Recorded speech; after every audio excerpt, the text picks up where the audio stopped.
Love ജിഹാദ് ആരോപണത്തിൽപ്പെട്ട് കേരളത്തിൽ അഭയം തേടിയ ജാർഖണ്ഡ് ദമ്പതികൾക്ക് ആശ്വാസം. ആഷിയെയും ഗാലിബിനെയും കൊണ്ടുപോകാതെ ജാർഖണ്ഡ് പോലീസ് മടങ്ങുന്നു.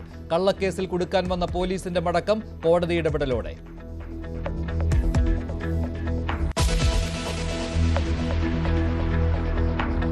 മകന്റെ കൈകൊണ്ട് കുടുംബം നഷ്ടപ്പെട്ട അബ്ദുൾ റഹീം നാട്ടിൽ തിരിച്ചെത്തി. മകൻ അഫാൻ കൊലപ്പെടുത്തിയ മകന്റെയും ബന്ധുക്കളുടെയും ഖബറിടത്തിൽ കണ്ണീർ വാർത്ത റഹീം. ചികിത്സയിൽ കഴിയുന്ന ഭാര്യയുടെ അടുത്തെത്തി.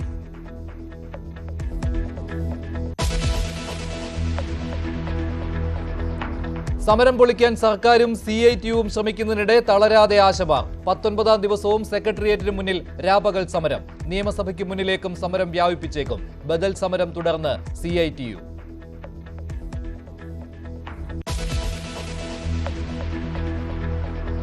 ഏറ്റുമാനൂരിൽ ട്രെയിനിന് മുന്നിൽ ചാടി അമ്മയും മക്കളും ആത്മഹത്യ ചെയ്തു. ഷൈനി കുര്യന്റെയും 2 പെൺമക്കളുടെയും ആത്മഹത്യയ്ക്ക് കാരണം കുടുംബ പ്രശ്നമെന്ന സൂചന. ഹോൺ അടിച്ചിട്ടും ട്രാക്കിൽ നിന്ന് മാറിയില്ലെന്ന് കോട്ടയം നിലമ്പൂർ എക്സ്പ്രസിന്റെ ലോക്കോ പൈലറ്റ്.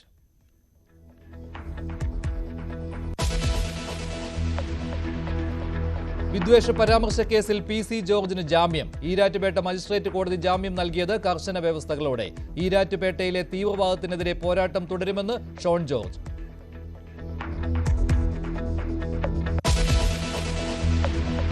ചന്ദ്രനിലോട്ട് നമ്മുടെ സാറ്റലൈറ്റ് എടുത്തത് നമ്മുടെ സോമനാഥ് മലയാളിയല്ലയോ? എന്നാൽ പിന്നെ നമുക്ക് അദ്ദേഹത്തെ ക്വാളിഫിക്കേഷൻ. ശശി തരൂരിനെ അതിരൂക്ഷമായി വിമർശിച്ച് PJ കുര്യൻ. ഇംഗ്ലീഷാണ് യോഗ്യതയെങ്കിൽ സാറ്റലൈറ്റ് അയച്ച സോമനാഥിനെ നേതാവാക്കിയാൽ പോരെയെന്ന് പരിഹാസം. കൂടുതൽ സമയവും തരൂർ വിദേശത്താണെന്നും കുര്യൻ.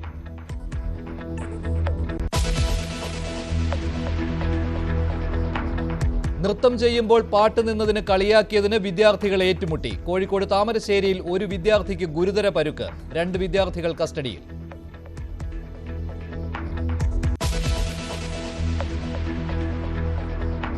രഞ്ജി ട്രോഫി ക്രിക്കറ്റ് ഫൈനലിൽ നിർണായക 1ാം ഇന്നിംഗ്സ് ലീഡിനായി കേരളം പൊരുതുന്നു. 5 വിക്കറ്റ് ശേഷിക്കെ ലീഡ് നേടാൻ 161 റൺസ് കൂടി വേണം. സച്ചിൻ ബേബിക്ക് അർദ്ധ സെഞ്ചുറി.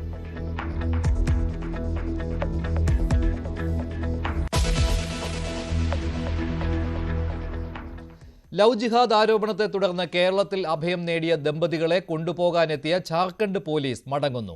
ആശാ വർമ്മയ്ക്കും ഗാലിബിനും കേരളത്തിൽ തന്നെ തുടരാമെന്ന് ഹൈക്കോടതി ഉത്തരവിട്ട സാഹചര്യത്തിലാണ് പോലീസ് മടങ്ങുന്നത്. സ്പെഷ്യൽ മാരിയേജ് ആക്ട് പ്രകാരം വിവാഹം രജിസ്റ്റർ ചെയ്യാനുള്ള നടപടിയും തുടങ്ങിയിട്ടുണ്ട്. കൂടുതൽ വിവരങ്ങളുമായി ശരണ്യ സ്നേഹജന്റെ റിപ്പോർട്ടിലേക്ക്.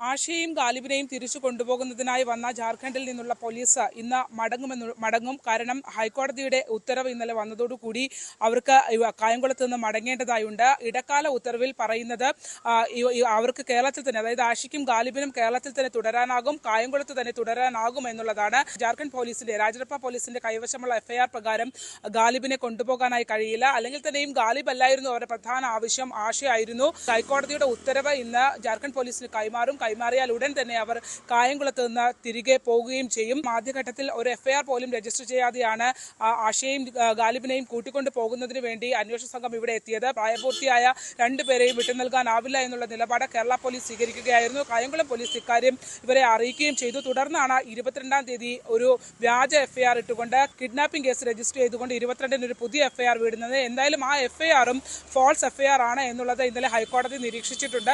ആഷയും ഗാലിബും ഇപ്പോഴും കായംകുളത്ത് തന്നെ തുടരുകയാണ്. ഗാലിബിന് തിരികെ പോകേണ്ട സമയമാകുന്നു. വളരെ കുറച്ച് ദിവസങ്ങൾ മാത്രമേ ഉള്ളൂ. അദ്ദേഹം UAE-ൽ എഞ്ചിനീയറായി ജോലി ചെയ്യുകയാണ്. ആഷ കായംകുളത്ത് തന്നെ, കേരളത്തിൽ തന്നെ തുടരണമെന്നുള്ളതാണ്, സുരക്ഷിതമായി തുടരണം എന്നുള്ളതാണ് തന്റെ ആഗ്രഹം എന്ന് ഇന്നലെ അവർ വ്യക്തമാക്കുകയും ചെയ്തിട്ടുണ്ട്. DYFI അടക്കമുള്ള യുവജന സംഘടനകളൊക്കെ, യൂത്ത് കോൺഗ്രസും ഒക്കെ ഇവർക്ക് പിന്തുണയുമായി എത്തുകയും ചെയ്തിട്ടുണ്ട്. പിന്നീട് UAE-ലേക്ക് ഗാലിബുമായി മടങ്ങി പോകണമെന്നാണ് ആഗ്രഹിക്കുന്നത്. അതിനുള്ള നടപടിക്രമങ്ങൾ പൂർത്തീകരിക്കുന്നതുവരെ അവർ കായംകുളത്ത് തുടരുകയും ചെയ്യും. സ്പെഷ്യൽ മാരേജ് ആക്ട് പ്രകാരം പോകുന്നതിന് മുമ്പ് തന്നെ കല്യാണം രജിസ്റ്റർ ചെയ്യുന്നതിനുള്ള നടപടിയും ആരംഭിച്ചിട്ടുണ്ട്. ആദ്യഘട്ടത്തിൽ അവർ ഹിന്ദുമത വിശ്വാസപ്രകാരം, ഇസ്ലാം മത വിശ്വാസപ്രകാരം വിവാഹിതരായെങ്കിൽ പോലും സ്പെഷ്യൽ മാരേജ് ആക്ട് പ്രകാരം അവരുടെ വിവാഹം രജിസ്റ്റർ ചെയ്യണമെന്നാണ് അവർ ആഗ്രഹിക്കുന്നത്. അതിനുവേണ്ടിയുള്ള നടപടിക്രമങ്ങളും ഇന്ന് ആരംഭിച്ചിട്ടുണ്ട്. ആലപ്പുഴയിൽ നിന്നും ശരണ്യ സ്നേഹജൻ, ന്യൂസ് 18. വെഞ്ഞാറമൂട് കൂട്ടക്കൊലപാതക കേസിലെ പ്രതിയായ അഫാന്റെ പിതാവ് അബ്ദുൾ റഹീം നാട്ടിൽ തിരിച്ചെത്തി. ഖബറുകൾക്ക് മുന്നിൽ റഹീം തകർന്നിരിക്കുന്ന കാഴ്ചയാണ് ഇന്ന് കാണാനായത്. സഹോദരിയെയും കുടുംബാംഗങ്ങളെയും റഹീം സന്ദർശിക്കുകയും ചെയ്തിരുന്നു.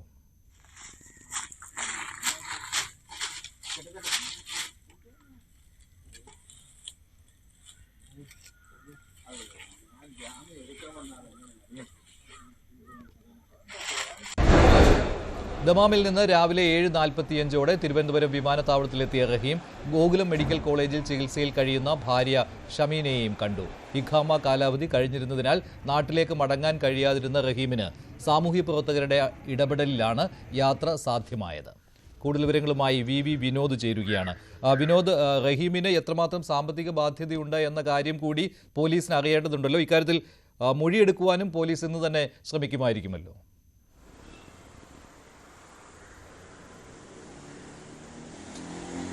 മഞ്ജുഷ് 8 വർഷത്തിന് ശേഷമാണ് റഹീം നാട്ടിലെത്തുന്നത്. അദ്ദേഹം സൗദി അറേബ്യയിൽ തുടരുകയായിരുന്നു. ഇഖാമ കാലാവധി കഴിഞ്ഞതിനാൽ നാട്ടിൽ വരുന്നതിന് ബുദ്ധിമുട്ടുണ്ടായിരുന്നു. ഈ ഒരു ദാരുണ സംഭവം ഉണ്ടായതിന് പിന്നാലെ സാമൂഹ്യ പ്രവർത്തകരുടെ ഇടപെടൽ ഉണ്ടാവുകയും അദ്ദേഹത്തിന് നാട്ടിൽ വരാൻ അവസരമൊരുങ്ങുകയുമായിരുന്നു. രാവിലെ ഭാര്യ ഷമിയെ ഗോകുലം മെഡിക്കൽ കോളേജിൽ കണ്ടിരുന്നു. അവിടെ നിന്നാണ് അദ്ദേഹം ഈ ഖബറുകൾ ഉള്ള പള്ളിയിലേക്ക് അവിടേക്ക് എത്തുന്നത്, താഴെപ്പാങ്ങോട്ടേക്ക് എത്തുന്നത്. ഏറ്റവും വികാരനിർഭരമായ രംഗങ്ങളായിരുന്നു. അദ്ദേഹത്തിൻ്റെ സഹോദരിയുടെ വീട് പള്ളിയുടെ അടുത്ത് തന്നെയാണ്. ഇരുവരും കണ്ടുമുട്ടിയപ്പോൾ തന്നെ വാവിട്ട് നിലവിളിക്കുന്ന ഒരു സാഹചര്യമായിരുന്നു. 5 കൊലപാതകങ്ങളാണ് ആ കുടുംബത്തിലെ ഒരു 23-കാരൻ നടത്തിയത്.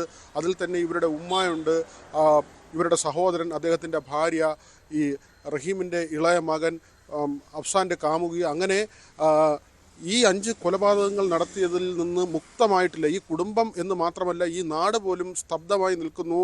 അതിൻ്റെ ഒരു കാഴ്ച തന്നെയാണ് നമ്മൾ കണ്ടത്. ഖബറുകൾക്ക് മുന്നിൽ റഹീം ഇരുന്നു പോയി. അദ്ദേഹം കരച്ചിലൂടെ അതിന് മുന്നിൽ ഇരിക്കുന്ന ഒരു കാഴ്ചയായിരുന്നു. ഓരോ ഖബറിന് മുന്നിലും അദ്ദേഹം പൊട്ടിക്കരയുകയായിരുന്നു. ഒരുപക്ഷെ അദ്ദേഹത്തിൻ്റെ മാനസിക നില ആകെ തകർന്ന് ഒരു ഗൃഹനാഥൻ എത്രമാത്രം ഒരു പ്രതിസന്ധിയിലേക്ക് പോകുന്നു എന്നതിൻ്റെ ഏറ്റവും വലിയ ഒരു കാഴ്ചയായിരുന്നു അദ്ദേഹത്തിൻ്റെ ഇന്നത്തെ അവിടുത്തെ ആ നിൽപ്പും അദ്ദേഹത്തിൻ്റെ സമീപനവും ആ കണ്ണീരുമൊക്കെ തന്നെ. ഏതായിരുന്നാലും പോലീസ് നടപടി തുടരുകയാണ്. ഷമിയുടെ മൊഴി ഒരുപക്ഷെ ഇന്ന് ഗോകുലം മെഡിക്കൽ കോളേജിൽ ഒന്നുകൂടി രേഖപ്പെടുത്തും. കഴിഞ്ഞ ദിവസം തന്നെ അഫ്വാൻ്റെ അറസ്റ്റ് രേഖപ്പെടുത്തിയിരുന്നു. ഇനി പോലീസ് കസ്റ്റഡിയിലേക്ക് പോകേണ്ട സാഹചര്യമുണ്ട്. അവിടെ ആരോഗ്യനിലയൊക്കെ പരിശോധിച്ച ശേഷമായിരിക്കും ഇനി കോടതിയിൽ ഹാജരാക്കുക. ഫെമീന ഇപ്പോഴും അറിഞ്ഞിട്ടില്ല, ഈ മാതാവ് ഇപ്പോഴും ഇത്രയും കൊലപാതകങ്ങൾ നടന്ന വിവരമൊന്നും അറിഞ്ഞിട്ടില്ല. കഴിഞ്ഞ ദിവസവും നൽകിയ മൊഴി കട്ടിലിൽ നിന്ന് താൻ വീണു എന്നതാണ്. അവിടെയും മകനെ കുറ്റപ്പെടുത്താൻ ആ അമ്മ തയ്യാറാകുന്നില്ല. ഇളയ മകൻ ഈ ലോകത്ത് ഇല്ല എന്ന വിവരം അറിയില്ല. മറ്റ് 4 ജീവനുകൾ ഈ ലോകം വിട്ടുപോയി എന്ന വിവരവും ആ ആശുപത്രിയിലുള്ള ഉമ്മ അറിയുന്നില്ല. അവർ വളരെ വലിയ വേദനയിലാണ്. അവർ അറിയുന്ന ആ ഒരു നിമിഷം തന്നെയാണ് ബന്ധുക്കളെ സംബന്ധിച്ച് മറ്റൊരു വെല്ലുവിളിയായി നിൽക്കുന്നത്. അങ്ങനെ ഈ ഒരു കുടുംബം, ഒരു നാട് ആകെ വിറങ്ങലിച്ച് നിൽക്കുന്ന ഒരു സാഹചര്യം തന്നെയാണുള്ളത്. മഞ്ജുഷ്. ശരി, വി വിനോദാണ് വിവരങ്ങൾ നൽകിയത്. കോട്ടയം ഏറ്റുമാനൂരിൽ ട്രെയിനിന് മുന്നിൽ ചാടി അമ്മയും 2 പെൺമക്കളും ആത്മഹത്യ ചെയ്തു. ഏറ്റുമാനൂർ പാറോലിക്കൽ സ്വദേശിയായ ഷൈനിയും മക്കളായ അലീനയും ഇവാനയുമാണ് മരിച്ചത്. ഭർത്താവുമായുള്ള പ്രശ്നങ്ങളാണ് ആത്മഹത്യയ്ക്ക് കാരണമെന്നാണ് പ്രാഥമിക വിവരം. പുലർച്ചെ 5:30 നിലമ്പൂർ റോഡ് എക്സ്പ്രസിന് മുന്നിൽ ചാടിയാണ് അമ്മയും മക്കളും ആത്മഹത്യ ചെയ്തത്. ട്രെയിൻ എത്തിയപ്പോൾ ഇവർ ട്രാക്കിലേക്ക് കയറി നിൽക്കുകയായിരുന്നു. ഹോൺ അടിച്ചെങ്കിലും ഇവർ മാറിയില്ലെന്ന് ലോക്കോ പൈലറ്റ് റെയിൽവേ പോലീസിനെ അറിയിച്ചു. തൊടുപുഴ ചുങ്കം സ്വദേശിയായ ഭർത്താവ് നോബിയുമായി കുറച്ചു കാലങ്ങളായി അകന്നു കഴിയുകയായിരുന്നു ഷൈനിയും മക്കളും. ഇയാൾ ക്രൂരമായി പീഡിപ്പിച്ചിരുന്നതായി ബന്ധുക്കൾ പോലീസിനെ അറിയിച്ചു. രാവിലെ പള്ളിയിൽ പോകുന്നുവെന്ന് പറഞ്ഞാണ് ഏറ്റുമാനൂരിലെ വീട്ടിൽ നിന്നും ഇവർ ഇറങ്ങിയത്. ഇവരുടെ മകൻ എഡ്വിൻ കൊച്ചിയിലെ സ്പോർട്സ് സ്കൂളിൽ 9ാം ക്ലാസ് വിദ്യാർത്ഥിയാണ്. അലീനയും ഇവാനയും തെള്ളകം ഹോളി ക്രോസ് വിദ്യാലയത്തിലെ വിദ്യാർത്ഥികളാണ്. ഏറ്റുമാനൂർ പോലീസ് എത്തി മൃതദേഹം ആശുപത്രിയിലേക്ക് മാറ്റി. ന്യൂസ് 18 കോട്ടയം. വായ്പാ തിരിച്ചടവിന്റെ പേരിൽ ആർക്കും കിടപ്പാടം നഷ്ടപ്പെടാൻ പാടില്ലെന്ന മുഖ്യമന്ത്രിയുടെ നിർദ്ദേശത്തിന് പുല്ലുവില.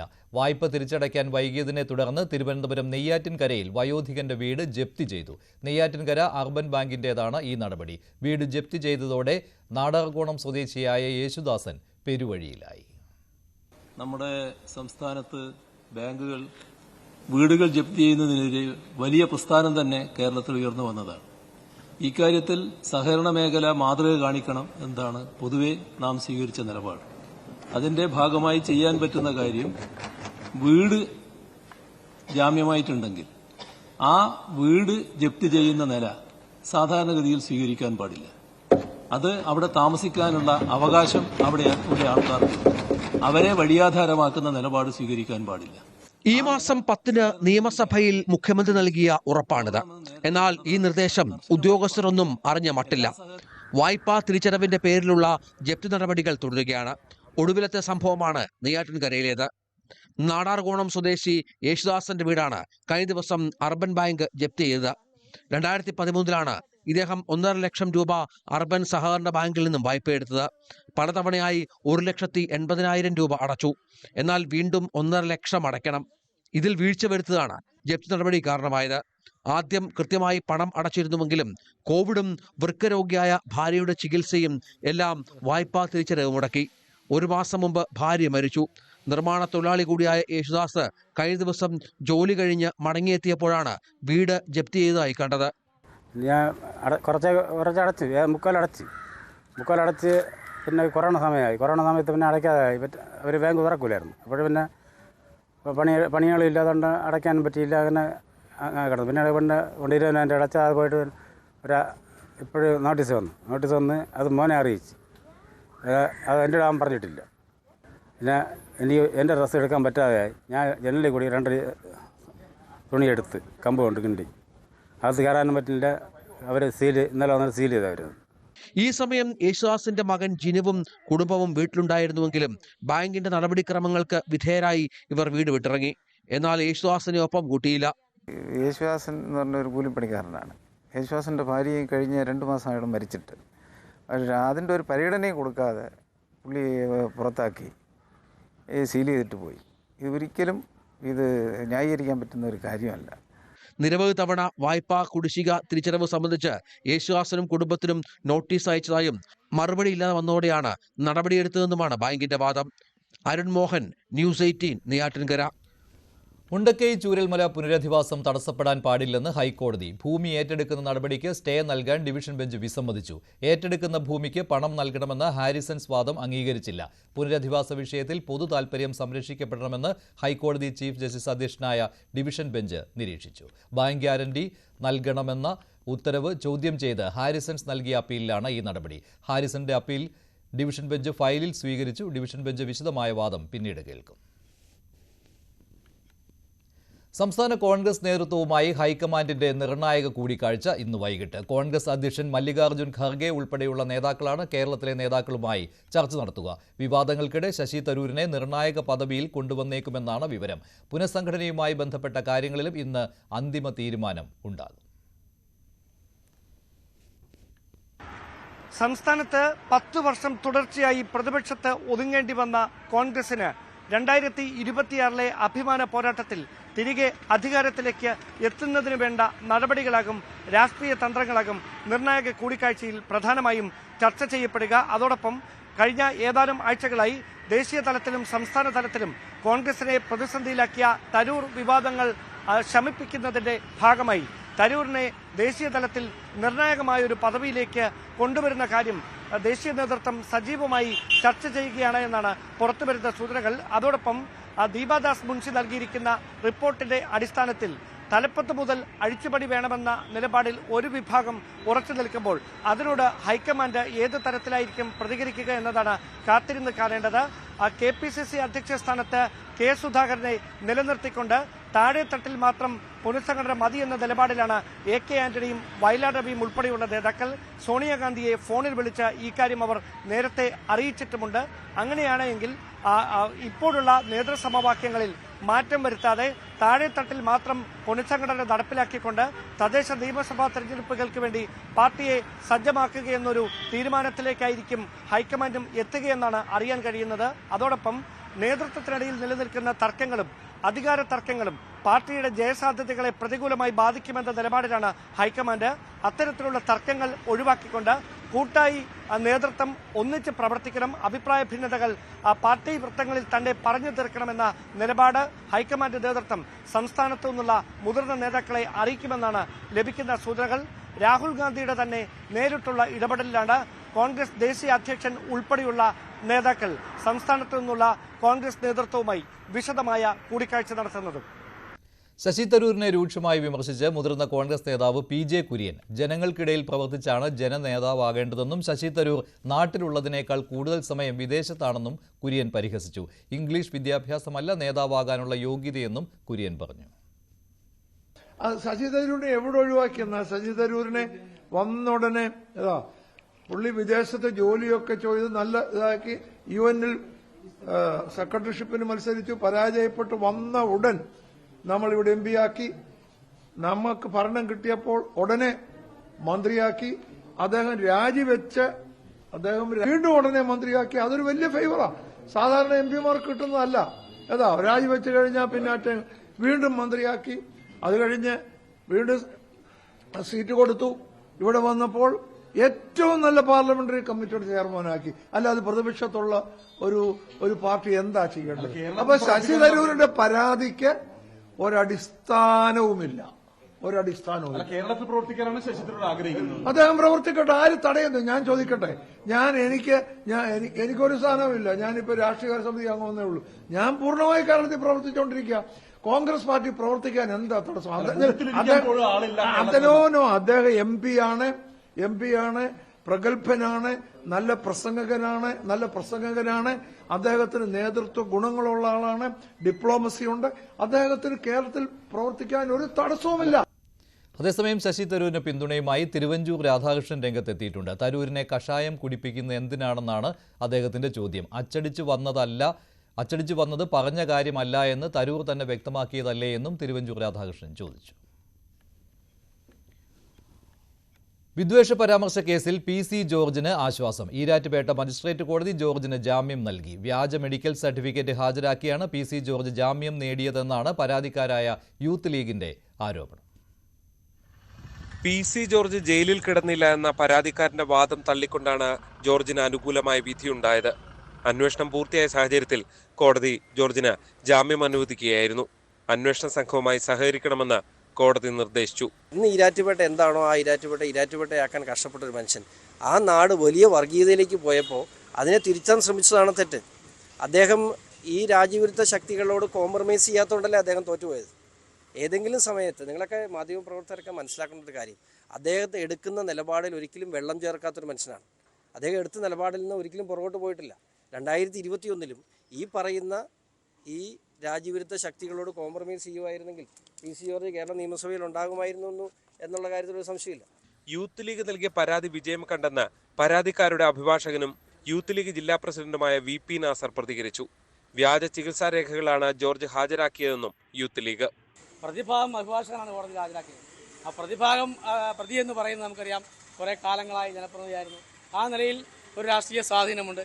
ആ സ്വാധീനമില്ലെങ്കിൽ പോലും ഒരു സാധാരണക്കാരന് പോലും ഒരു മെഡിക്കൽ സർട്ടിഫിക്കറ്റ് ഉണ്ടാക്കാൻ കൃത്രിമമെന്നല്ല ജനുവനല്ലാത്ത ഒരു മെഡിക്കൽ സർട്ടിഫിക്കറ്റ് ഉണ്ടാക്കാൻ ആർക്കും സാധിക്കും. ആ നിലയിൽ സ്വാധീനമുള്ള ആളെ സംബന്ധിച്ച് അത് കോടതിയെ കൺവിൻസ് ചെയ്യാനും കോടതിയെ റെക്കോർഡിലേക്ക് കൊണ്ട് ഹാജരാക്കാനും സാധിക്കുമെന്നാണ് ഞാൻ ഉദ്ദേശിച്ചത്. ജോർജിന് പാലയിലെ സ്വകാര്യ ആശുപത്രിയിൽ തുടർ ചികിത്സ നൽകാനാണ് കുടുംബത്തിന്റെ തീരുമാനം. ഹൈക്കോടതി നടത്തിയ പരാമർശങ്ങൾ നീക്കാൻ PC ജോർജ് സുപ്രീം കോടതിയെ സമീപിക്കും. പ്രശാന്ത് മംഗലശ്ശേരിക്കൊപ്പം G ശ്രീജിത്ത്, ന്യൂസ് 18 കോട്ടയം. സെക്രട്ടേറിയറ്റിന് മുന്നിൽ ആശാ വർക്കർമാർ നടത്തുന്ന സമരം 19ാം ദിവസത്തിലേക്ക് കടന്നതിന് പിന്നാലെ ബദൽ സമരവുമായി CITU. ആനുകൂല്യങ്ങൾ നേടിയെടുക്കാൻ സമരം ചെയ്യേണ്ടത് കേന്ദ്ര സർക്കാരിനെതിരെയാണെന്ന് ചൂണ്ടിക്കാട്ടിയായിരുന്നു ആശാ ഹെൽത്ത് ഫെഡറേഷന്റെ നേതൃത്വത്തിൽ AG's ഓഫീസിന് മുന്നിലെ പ്രതിഷേധം. രണ്ട് വിഭാഗങ്ങൾക്കുമിടയിൽ വനിതാ പോലീസ് ഉദ്യോഗസ്ഥർ കൈകോർത്തു നിന്നാണ് സംഘർഷം ഇല്ലാതാക്കിയത്. സമര കവാടത്തിന്റെ ഒരു വശത്ത് ആരോഗ്യമന്ത്രിക്കും സർക്കാരിനുമെതിരെ ആശാ വർക്കർമാരുടെ മുദ്രാവാക്യ വിളികൾ, മറുവശത്ത് ആശാ വർക്കേഴ്സ് ഫെഡറേഷൻ CITUവിന്റെ നേതൃത്വത്തിൽ കേന്ദ്ര സർക്കാരിനെതിരെ AG's ഓഫീസിന് മുന്നിൽ കുത്തിയിരുന്ന പ്രതിഷേധം. അവകാശങ്ങൾ നേടിയെടുക്കാൻ ഒന്നിച്ച് പ്രതിഷേധിച്ചുകൂടെ എന്ന ചോദ്യത്തിന് CITU നേതാവിന്റെ മറുപടി ഇങ്ങനെ. അവർ പറയുന്നത് ഒരു കൊടി പോലും ആ സമരത്തിനിടയിൽ ഒരു രാഷ്ട്രീയ പാർട്ടിയും കൊടിയില്ല. അവർക്ക് ഒരാവശ്യമേ ഉള്ളൂ, അത് ഈ വേതന വ്യവസ്ഥയിൽ വർധന വേണമെന്നത് മാത്രമാണ്. അതുകൊണ്ടാണ് ഇങ്ങനെ ഒരുമിച്ചിരുന്ന് സമരം ചെയ്യുന്നതെന്നാണ്. ഞങ്ങൾ ദേശീയ തലത്തിൽ സമരം ചെയ്യാൻ ഞങ്ങൾ ഒറ്റക്കെട്ടായി ചെയ്യാൻ ഞാൻ അവരോടൊപ്പം തയ്യാറാണ്. ദേശീയ തലത്തിലേക്ക് ഞങ്ങൾ അവരെ കൂടെ സമരം ചെയ്യാൻ ഞങ്ങൾ തയ്യാറാണ്. വാ, ഡൽഹിയിലേക്ക് വാ, ഞങ്ങൾക്ക് ഒരുമിച്ച് പോവാം. അല്ലാതെ ഇവിടെ അവർക്കൊരു പിന്തുണയില്ല. ഇല്ല, ഇവിടെ ഞങ്ങൾ പിന്തുണ കൊടുക്കുന്നില്ല. കേരള ആശാ ഹെൽത്ത് വർക്കേഴ്സ് അസോസിയേഷന്റെ സമരം രാഷ്ട്രീയ പ്രേരിതമെന്നും ആശാ ഹെൽത്ത് ഫെഡറേഷൻ ആരോപിച്ചു. ആശമാരോടുള്ള അവഗണനയ്ക്കെതിരെ ഡൽഹിയിൽ ഒന്നിച്ചു പോയി സമരം ചെയ്യാനുള്ള ക്ഷണത്തിന് മറുവിഭാഗത്തിന്റെ മറുപടി ഇങ്ങനെ. ഇവിടെ വന്നിരിക്കുന്നത് മുഴുവൻ ആശാ വർക്കർമാരാണ്. അവരാരെയൊക്കെയാണ് കൊണ്ടുപോയതെന്ന് നമുക്കറിയാം. അവർ മറ്റു പല മേഖലയിലുള്ള ആളുകളെയൊക്കെ കൊണ്ടിരുത്തൊക്കെ നമ്മുടെ ഫീൽഡിലൊക്കെ നമ്മൾ കാണുന്നുണ്ടായിരുന്നു. അതുകൊണ്ട് അതിലേക്കൊന്നും കടക്കുന്നില്ല, അതവർ ചെയ്യട്ടെ. കേന്ദ്ര സംസ്ഥാന സർക്കാരുകൾക്കെതിരെ പ്രതിഷേധവുമായി ആശാ വർക്കർമാർ ചേരിതിരിഞ്ഞതോടെ സംഘർഷ സാധ്യത ഒഴിവാക്കാൻ കൂടുതൽ വനിതാ പോലീസ് ഉദ്യോഗസ്ഥരെ ഇരു വിഭാഗങ്ങൾക്കുമിടയിൽ വിന്യസിച്ചുകൊണ്ടായിരുന്നു പോലീസിന്റെ മുൻകരുതൽ. News 18 Thiruvananthapuram.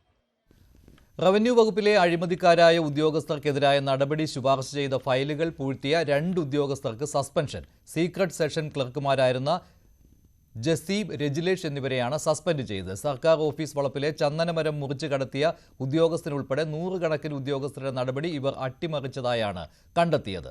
News 18 exclusive. Revenue വകുപ്പ് ജീവനക്കാരുടെ അച്ചടക്ക നടപടികൾ കൈകാര്യം ചെയ്യുന്നത് സീക്രട്ട് സെക്ഷനിലെ S3 സീറ്റിലാണ്. സെക്രട്ടേറിയറ്റിൽ നിന്നും ലാൻഡ് റവന്യൂ കമ്മീഷണറേറ്റിൽ നിന്നും കോഴിക്കോട് കളക്ടറേറ്റിലേക്ക് അയച്ച ഫയലുകളിൽ നടപടിയെടുക്കാതെ രഹസ്യ വിഭാഗം പൂഴ്ത്തുന്നുവെന്ന പരാതിയുണ്ടായിരുന്നു. തുടർന്നാണ് ഉദ്യോഗസ്ഥ ഭരണപരിഷ്കാര വകുപ്പിലെ വിജിലൻസ് വിഭാഗം കോഴിക്കോട് കളക്ടറേറ്റിൽ പരിശോധന നടത്തിയത്. പരിശോധനയിൽ 2017 മുതൽ 2023 വരെ 617 ഫയലുകൾ തീർപ്പാക്കാതെ കാണപ്പെട്ടു. 2016 ഓഗസ്റ്റ് മുതൽ 2018 ഡിസംബർ വരെ ജസിയും തുടർന്ന് രജലീഷും ആയിരുന്നു S3 സീറ്റിൽ. ഇവർ വിവിധ വിഷയങ്ങളിലുള്ള തപാലുകൾ ഒറ്റ ഫയലായി ക്രിയേറ്റ് ചെയ്തു. അച്ചടക്ക നടപടികൾക്ക് ശുപാർശ ചെയ്ത ഫയലുകൾ പോലും തീരുമാനമെടുക്കാതെ മാറ്റിവെച്ചു. ജില്ലാ കളക്ടറും ലാൻഡ് റവന്യൂ കമ്മീഷണറും നടപടിക്ക് നിർദ്ദേശിച്ച ഫയലുകളും ഇത്തരത്തിൽ പൂഴ്ത്തി.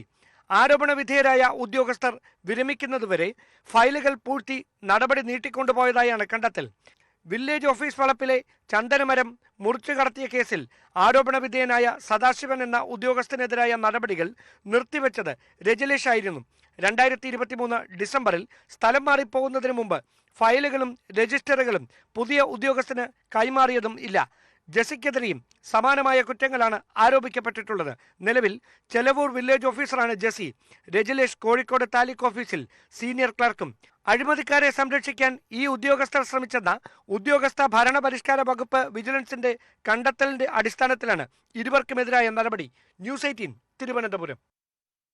രഞ്ജി ട്രോഫി ഫൈനലിൽ 1ാം ഇന്നിംഗ്സ് ലീഡിനായി വിദർഭയ്ക്കെതിരെ കേരളം പൊരുതുകയാണ്. 3ാം ദിവസം ബാറ്റിംഗ് തുടങ്ങിയ കേരളത്തിന് 2 വിക്കറ്റുകൾ കൂടി നഷ്ടമായിട്ടുണ്ട്. ആദിത്യ സർവാദെ ഇന്ന് ഔട്ടായി. ഒപ്പം സൽമാൻ നിസാറിന്റെ വിക്കറ്റും ഇന്ന് നഷ്ടപ്പെട്ടു. കൂടുതൽ വിവരങ്ങളുമായി എൽദോ പോൾ പുതുശ്ശേരി ചേരുകയാണ്. എൽദോ, ലഞ്ചിന് ശേഷം കളി തുടങ്ങിയോ? എന്താണ് ഇപ്പോഴത്തെ സ്കോർ? മഞ്ജുഷ, രഞ്ജിന് ശേഷം മത്സരം ആരംഭിച്ചു. വളരെ കരുതലോടുകൂടിയാണ് സച്ചിൻ ബേബിയും ഒപ്പം മുഹമ്മദ് അസറുദ്ദീനും ഇപ്പോൾ ബാറ്റ് ചെയ്യുന്നത്. ഒരുപക്ഷെ ഈ കരുതൽ അത് ഓവർ ഡിഫൻസിലേക്ക് പോകുമോ എന്നുള്ള ആശങ്ക മാത്രമേ ഉള്ളൂ. പ്രത്യേകിച്ചും 2 വിക്കറ്റുകൾ സർവാത്തയുടെയും ഒപ്പം സൽമാൻ നിസാറിന്റെ വിക്കറ്റുകൾ ആ ഓവർ ഡിഫൻസിലേക്ക് പോയതിന്റെ ഫലമായി തന്നെ കണക്കാക്കണം. എന്താണെങ്കിലും ഹർഷ് ദുബെ എന്ന ലെഫ്റ്റ് ആം സ്പിന്നറുടെ ബൌളിംഗ് ആണ് കേരളത്തിന് ഇപ്പോൾ അല്പം ആശങ്കയുണ്ടാക്കുന്നത്. പക്ഷേ അപ്പോഴും സച്ചിൻ ബേബി ഇപ്പോൾ 60 റൺസ് പിന്നിട്ടു. 61 റൺസുമായി ക്രീസിൽ തുടരുന്നു. സൽമാൻ നിസാർ 21 റൺസ് എടുത്താണ് പുറത്തായത്. 18 റൺസിലേക്ക് എത്തിയിട്ടുണ്ട് മുഹമ്മദ് അസറുദ്ദീൻ എന്നുള്ളതാണ് ഏറ്റവും പ്രധാനപ്പെട്ട കാര്യം. ഇനി നിലവിലത്തെ സ്കോർ പരിശോധിച്ചാൽ 5 വിക്കറ്റ് നഷ്ടത്തിൽ 248 റൺസ് എന്ന നിലയിലാണ്. രണ്ടാമത്തെ ന്യൂ ബോൾ എടുക്കാനുള്ള സമയമായി എങ്കിൽ പോലും അതിനുള്ള സമയം അതിനുള്ള അവകാശമുണ്ടെങ്കിൽ പോലും ഇതുവരെ ന്യൂ ബോൾ എടുക്കാൻ തയ്യാറായിട്ടില്ല വിദർഭ.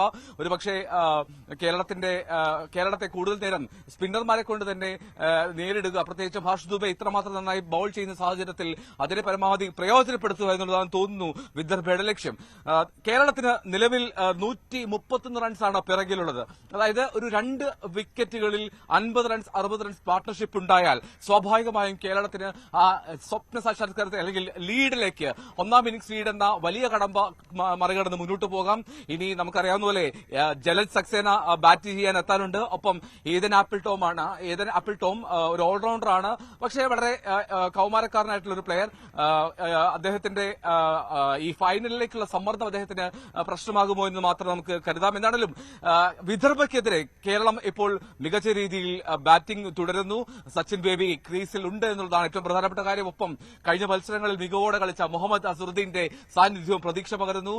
വിദർഭ പരമാവധി സ്പിന്നർമാരെ കൊണ്ടുള്ള ആക്രമണമാണ് നിലവിൽ ഈ സ്റ്റേഡിയത്തിൽ നടത്തുന്നത്. മഞ്ജുഷ്, ശരി, നാഗ്പൂരിൽ നിന്നാണ് എൽദോ പോൾ പുതുശ്ശേരി വിവരങ്ങൾ നൽകിയത്. ഇനി 5 വിക്കറ്റ് ശേഷിക്കെ കേരളത്തിന് 1ാം ഇന്നിംഗ്സ് ലീഡിനായി 132 റൺസ് കൂടി വേണം.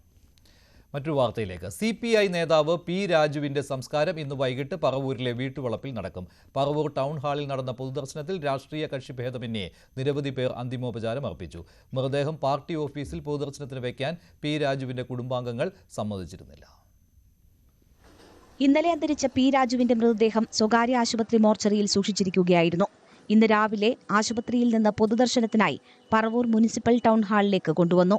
പ്രതിപക്ഷ നേതാവ് VD സതീശൻ ആശുപത്രിയിലെത്തി അന്തിമോപചാരം അർപ്പിച്ചു. ദീർഘകാലത്തെ ഒരു ബന്ധം, ഏകദേശം ഒരു 30 വർഷക്കാലത്തോളമുള്ള ബന്ധം അദ്ദേഹമായിട്ടുണ്ടായിരുന്നു. ജനങ്ങളുമായി നിരന്തരമായ നല്ല ബന്ധം പുലർത്തിയിരുന്ന ആളുമാണ്. 10 വർഷം പറവൂർ മണ്ഡലത്തെ പ്രതിനിധീകരിച്ച പി രാജുവിന് അന്തിമോപചാരം അർപ്പിക്കാൻ നിരവധി പേരാണ് ടൗൺ ഹാളിലേക്ക് എത്തിയത്. ടൗൺ ഹാളിലെ പൊതുദർശനത്തിന് ശേഷം മൃതദേഹം കെടാമംഗലത്തെ വീട്ടിലേക്ക് എത്തിച്ചു. മുതിർന്ന നേതാക്കളായ KE Ismail, KP Rajendran, CPM നേതാവ് S ശർമ്മ, മന്ത്രി K രാജൻ എന്നിവരും ടൗൺ ഹാളിലെത്തിയിരുന്നു. വിദ്യാർത്ഥി ഫെഡറേഷന്റെ നേതാവായിരിക്കുന്ന കാലത്ത് തന്നെ പാർട്ടിയുടെ നേതാവും AITUCയുടെ സമ്പന്നതനായിട്ടുള്ള നേതാവുമായിരുന്നു പി രാജു. പിന്നെ വിദ്യാർത്ഥി ഫെഡറേഷൻ സംസ്ഥാന സെക്രട്ടറിയായി ഞാൻ പ്രവർത്തിക്കുന്ന കാലം മുഴുവൻ ഇവിടെ ജില്ലാ സെക്രട്ടറി ആയിരുന്നു. പി രാജുവിന്റെ മൃതദേഹം പാർട്ടി ഓഫീസിൽ പൊതുദർശനത്തിന് വയ്ക്കാൻ കുടുംബാംഗങ്ങൾ അനുവദിച്ചില്ല. പാർട്ടി സ്വീകരിച്ച അച്ചടക്ക നടപടി ന്യായമായിരുന്നില്ല എന്ന് അവർ ആരോപിച്ചു. എനിക്ക് പറയാനുള്ളത്, രാജചേട്ടൻ ഒരുപാട് വിഷമിച്ചതും മനം നൊന്ത് ഈ അവസ്ഥയിലെത്തിയതും എല്ലാം പാർട്ടി നടപടികളിൽ വിഷമിച്ചു തന്നെയാണ്. ബോധമുള്ളിടത്തോളം സമയം പുള്ളി ചോദിച്ചിരുന്നത് നടപടി എന്തായെന്നാണ്. വലിയ കോടിക്കണക്കിന് രൂപ പുള്ളി കട്ടു എന്ന് പറഞ്ഞിട്ടൊക്കെയായിരുന്നു പുള്ളി പാർട്ടിയിൽ തരം താഴ്ത്തിയതും മറ്റേതൊക്കെ. അതിനുശേഷം കൺട്രോൾ കമ്മീഷനോ അങ്ങനെ എന്തോ കോടതി പാർട്ടിയുടെ കോടതി എന്നൊക്കെയാണ് പറഞ്ഞിരുന്നത്. തീരുമാനമെടുത്തു, അതൊന്നും സ്വീകരില്ല, അങ്ങനെയൊന്നുമല്ല, തിരിച്ചെടുക്കാൻ പറഞ്ഞിരുന്നു. പക്ഷേ പിന്നീടും അദ്ദേഹം തിരിച്ചെടുത്തില്ല എന്നാണ് അറിവ്. പി രാജുവിന്റെ സൽപ്പേര് കളങ്കപ്പെടുത്താൻ ബോധപൂർവം ചിലർ ശ്രമിച്ചിരുന്നതായി KE ഇസ്മയിൽ കഴിഞ്ഞ ദിവസം സമൂഹമാധ്യമങ്ങളിൽ വെളിപ്പെടുത്തിയിരുന്നു. കുടുംബത്തിന്റെ ആരോപണങ്ങളെക്കുറിച്ച് CPI ഔദ്യോഗികമായി പ്രതികരിച്ചിട്ടില്ല. ന്യൂസ് 18 കൊച്ചി. പാതിവില തട്ടിപ്പ് കേസിലെ പ്രതിയായ അനന്തു കൃഷ്ണനെ 1 ദിവസത്തെ പോലീസ് കസ്റ്റഡിയിൽ വിട്ടു. ഇടുക്കി നെടുങ്കണ്ടം കോടതിയാണ് കസ്റ്റഡി നൽകിയത്. വണ്ടൻമേട് പോലീസ് സ്റ്റേഷനിൽ രജിസ്റ്റർ ചെയ്ത കേസിന്റെ അടിസ്ഥാനത്തിലാണ് ഈ നടപടി. കോഴിക്കോട് താമരശ്ശേരിയിൽ ട്യൂഷൻ സെന്ററിലെ ഫെയർവെൽ പാർട്ടിക്കിടെയുണ്ടായ അടിപിടിയിൽ പരിക്കേറ്റ 10ാം ക്ലാസ്സുകാരന്റെ നില ഗുരുതരമായി തുടരുകയാണ്. വട്ടോളി MJHSS വിദ്യാർത്ഥിയായ മുഹമ്മദ് ഷഹബാസിനാണ് തലയ്ക്ക് ഗുരുതരമായി പരിക്കേറ്റത്. കഴിഞ്ഞ ഞായറാഴ്ച താമരശ്ശേരിയിലെ ട്യൂഷൻ സെന്ററിലായിരുന്നു സംഭവങ്ങൾക്ക് തുടക്കം. Elettil Vattoli MJ higher secondary സ്കൂളിലെയും താമരശ്ശേരി ഹയർ സെക്കൻഡറി സ്കൂളിലെയും വിദ്യാർത്ഥികളാണ് ട്യൂഷൻ സെന്ററിൽ പഠിച്ചിരുന്നത്. ഫെയർവെൽ പാർട്ടിയിൽ നൃത്തം അവതരിപ്പിച്ചപ്പോൾ ഒരു വിഭാഗം കൂകി വിളിച്ചു. തുടർന്ന് ഇരുപക്ഷവും തമ്മിൽ വാക്കേറ്റമുണ്ടായി. അധ്യാപകരിടപെട്ടാണ് പ്രശ്നം പരിഹരിച്ചത്. പിന്നീട് ഇരു സ്കൂളുകളിലെയും വിദ്യാർത്ഥികൾ വാട്സാപ്പ് ഗ്രൂപ്പുകൾ നിർമ്മിച്ച് സംഘർഷത്തെക്കുറിച്ച് ചർച്ചകൾ നടത്തി. ഇന്നലെ വീണ്ടും പിന്നീട് ട്യൂഷൻ സെന്ററിൽ വിദ്യാർത്ഥികൾ സംഘടിക്കുകയും വാക്കേറ്റം കയ്യാങ്കളിയിലേക്ക് നീങ്ങുകയുമായിരുന്നു. പരിക്കേറ്റ മുഹമ്മദ് ഷഹബ ക്ഷീണിതനായാണ് ഇന്നലെ വീട്ടിലെത്തിയത്. കൂടുതൽ അവശനായതോടെ ആശുപത്രിയിൽ പ്രവേശിച്ചു. ഇതോടെയാണ് സ്കൂളിലെ സംഘർഷവുമായി ബന്ധപ്പെട്ട കാര്യങ്ങൾ വീട്ടിലറിഞ്ഞത്. കുട്ടിയുടെ ആരോഗ്യനില അതീവ ഗുരുതരമായി തുടരുകയാണെന്ന് ആശുപത്രി അധികൃതർ അറിയിച്ചു. സംഭവവുമായി ബന്ധപ്പെട്ട് 4 വിദ്യാർത്ഥികളെ താമരശ്ശേരി പോലീസ് കസ്റ്റഡിയിലെടുത്തു. ന്യൂസ് 18 കോഴിക്കോട്. മലപ്പുറം ചുങ്കത്തറ പഞ്ചായത്തിൽ കൂറുമാറിയ അംഗത്തിന്റെ ഭർത്താവിനെ ഭീഷണിപ്പെടുത്തിയെന്ന ആരോപണത്തിൽ വിശദീകരണവുമായി CPM. നിലവിലെ പ്രശ്നങ്ങൾക്ക് പിന്നിൽ PV അൻവർ എന്നാണ് CPMന്റെ നിലപാട്. ഉപതെരഞ്ഞെടുപ്പ് അടുത്തിരിക്കെ ബോധപൂർവം പ്രശ്നങ്ങൾ ഉണ്ടാക്കുന്നുവെന്നും CPM ആരോപിക്കുന്നു. കൊലവിളി പ്രസംഗം മറച്ചുവെക്കാൻ അൻവർ നടത്തുന്ന ശ്രമങ്ങളാണ് നിലവിലെ പ്രശ്നങ്ങൾക്ക് കാരണമെന്നാണ് CPM നിലപാട്. കൂറുമാറിയ ചുങ്കത്തറ പഞ്ചായത്ത് വൈസ് പ്രസിഡന്റിന്റെ ഭർത്താവിനെ CPM നേതാക്കൾ ഫോണിൽ ഭീഷണിപ്പെടുത്തിയെന്ന പ്രചരണം ഇതിന്റെ ഭാഗമാണ്. CPM അത്തരത്തിൽ തീരുമാനം എടുത്തിട്ടില്ല. അങ്ങനെ ഒരു ഉപരോധം അല്ലെങ്കിൽ കട തുറക്കണ്ടെന്ന് തീരുമാനം CPM എടുത്തിട്ടില്ല. അയാളെ അങ്ങനെ ജീവിക്കാനുള്ള മാർഗമൊന്നും പാർട്ടി തടഞ്ഞിട്ടില്ല. കട തുറക്കുന്നതുമായി ബന്ധപ്പെട്ടോ അയാളെ മറ്റു കാര്യങ്ങൾ നടത്തുന്നതുമായി ബന്ധപ്പെട്ടൊന്നും പാർട്ടി എതിരല്ല. പാർട്ടി അതിന് കൂട്ടു നിൽക്കില്ല. ഒരാഴ്ച മുമ്പ് കൂറുമാറിയ പഞ്ചായത്ത് അംഗത്തിന്റെ ഭർത്താവ് ഏരിയ സെക്രട്ടറിയെ വിളിച്ച ശേഷം റെക്കോർഡ് ചെയ്തുവെന്നാണ് CPM പറയുന്നത്. ഭീഷണി എന്ന രീതിയിൽ പുറത്തു വന്നത് സുധീർ പറഞ്ഞ ചില കാര്യങ്ങൾക്കുള്ള മറുപടിയായിരുന്നുവെന്നും വിശദീകരണം. അൻവർ എന്താന്ന് എനിക്കറിയാം. എന്താന്ന് പറയുന്നത് ഓന്റെ കാര്യത്തിന് വേണ്ടി മാത്രം നിൽക്കുന്ന ആളാണ്. നമുക്ക് പ്രശ്നമല്ല. ഞങ്ങൾക്ക് 6 മാസം 8 മാസം ഭരണം പോകുന്നുള്ളൂ. എന്നെ സംബന്ധിച്ച് അനക്ക് വലിയ ഗുരുതരമായ പ്രശ്നങ്ങൾ ഉണ്ടാകാൻ പോവുകയാണ്. അവിശ്വാസ പ്രമേയത്തിന് നോട്ടീസ് നൽകിയ ശേഷം സുധീർ 4 തവണയാണ് നുസൈബയെ LDF വിളിച്ച യോഗത്തിലെത്തിച്ചത്. പാർട്ടിക്കൊപ്പം ഉറച്ചു നിൽക്കുമെന്ന് വാർത്താ സമ്മേളനത്തിൽ വ്യക്തമാക്കിയതുമാണ്. ഇക്കാര്യങ്ങളെല്ലാം ചൂണ്ടിക്കാണിച്ചുകൊണ്ടാണ് സുധീർ വിശ്വാസവഞ്ചന കാണിച്ചുവെന്ന് CPM ആരോപിക്കുന്നത്. ഇടതുപക്ഷ പ്രവർത്തകർ സുധീറിന്റെ ജനസേവന കേന്ദ്രം തല്ലിപ്പൊളിച്ചുവെന്ന ആരോപണം തെറ്റാണ്. അതേസമയം CPM പ്രവർത്തകരാണ് ജനസേവന കേന്ദ്രം അടിച്ചു തകർത്തതെന്ന് ആരോപിച്ച് സുധീർ മലപ്പുറം SP-ക്ക് പരാതി നൽകിയിട്ടുണ്ട്. ന്യൂസ് 18 മലപ്പുറം.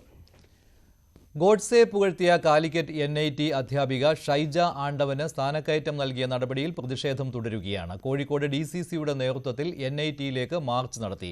തീരുമാനം പിൻവലിക്കണമെന്നാവശ്യപ്പെട്ട് വിദ്യാർത്ഥി യുവജന സംഘടനകൾ കഴിഞ്ഞ 3 ദിവസമായി സമരത്തിലാണ്. ഏപ്രിൽ 7 മുതൽ 2 വർഷത്തേക്കാണ് ഡീനായി നിയമനം. ഗോഡ്സെയെ പ്രകീർത്തിച്ചതിന്റെ പേരിൽ നിലവിൽ ഇവർക്കെതിരെ കേസുണ്ട്.